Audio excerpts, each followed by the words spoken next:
ಎಲ್ಲರಿಗೂ ನಮಸ್ಕಾರ ಸ್ನೇಹಿತರೆ. ಜನವರಿ 3ನೇ ತಾರೀಕು ಶನಿವಾರ ಭಯಂಕರವಾದ ಹುಣ್ಣಿಮೆ ಇದೆ. ಈ ಹುಣ್ಣಿಮೆ ನಂತರ ಈ 8 ರಾಶಿಯವರಿಗೆ 108 ವರ್ಷಗಳ ನಂತರ ಶುಕ್ರ ದಿಸೆ ಆರಂಭವಾಗಿ ಶನಿ ದೇವರ ಸಂಪೂರ್ಣ ಅನುಗ್ರಹಕ್ಕೆ ಪಾತ್ರರಾಗ್ತಾರೆ. ಹೌದು, ಹಾಗಾದ್ರೆ ಹೊಸ ವರ್ಷದ ಹಬ್ಬದ ನಂತರ ಈ ಬನದ ಹುಣ್ಣಿಮೆಯಲ್ಲಿ ಅದೃಷ್ಟವನ್ನ ಗಳಿಸುತ್ತಿರುವ ಆ 8 ರಾಶಿಗಳು ಯಾವುದು ಎಂಬುದನ್ನು ನೋಡೋಣ ಬನ್ನಿ. 108 ವರ್ಷಗಳ ನಂತರ ಇದೇ ಹುಣ್ಣಿಮೆಯೆಂದು ಜನಿಸಿದವರು ಅದೃಷ್ಟವನ್ನ ಪಡೆಯುತ್ತಾರೆ. ಇವರ ಜೀವನ ಶೈಲಿಯೇ ಬದಲಾಗುತ್ತೆ. ಇಲ್ಲಿಯವರೆಗೆ ಕಂಡ ಕನಸುಗಳೆಲ್ಲ ನನಸಾಗುತ್ತೆ. ಸಕಲ ಸಮಸ್ಯೆಗಳಿಂದ ಪರಿಹಾರವನ್ನ ಕಂಡುಕೊಳ್ತಾರೆ. ಈ 8 ರಾಶಿಯಲ್ಲಿ ಜನಿಸಿದವರ ರಾಶಿ ನಕ್ಷತ್ರದಲ್ಲಿ ಆಗಿರುವಂತಹ ಬದಲಾವಣೆಗಳಿಂದ ಒಳ್ಳೆಯ ಮಾರ್ಗದಲ್ಲಿ ನಡೆಯುತ್ತಾರೆ.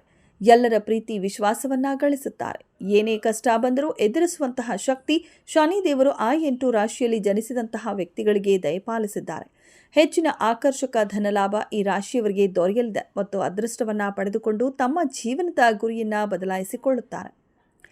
ವಿವಿಧ ಮೂಲಗಳಿಂದ ಆದಾಯ ಉಕ್ಕಿ ಬರಲಿದೆ. ಇಲ್ಲಿಯವರೆಗೆ ಪಟ್ಟ ಕಷ್ಟಗಳು ಎಲ್ಲವೂ ಕೂಡ ನಿವಾರಣೆಗೊಂಡು ಅದೃಷ್ಟ ದಿನಗಳನ್ನು ಬರಮಾಡಿಕೊಳ್ಳುತ್ತಿದ್ದಾರೆ.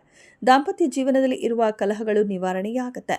ಮದುವೆ ಆಗದೇ ಇರುವವರಿಗೆ ಈ ಸಮಯದಲ್ಲಿ ಮದುವೆ ಪ್ರಸ್ತಾವತೆ ಆಗುವ ಸಾಧ್ಯತೆ ಇದೆ ಮತ್ತು ಸಂತಾನ ಭಾಗ್ಯ ಕೂಡಿ ಬಾರದೇ ಇರುವವರಿಗೆ ಸಂತಾನ ಭಾಗ್ಯ ಕೂಡ ಕೂಡಿ ಬರಲಿದೆ.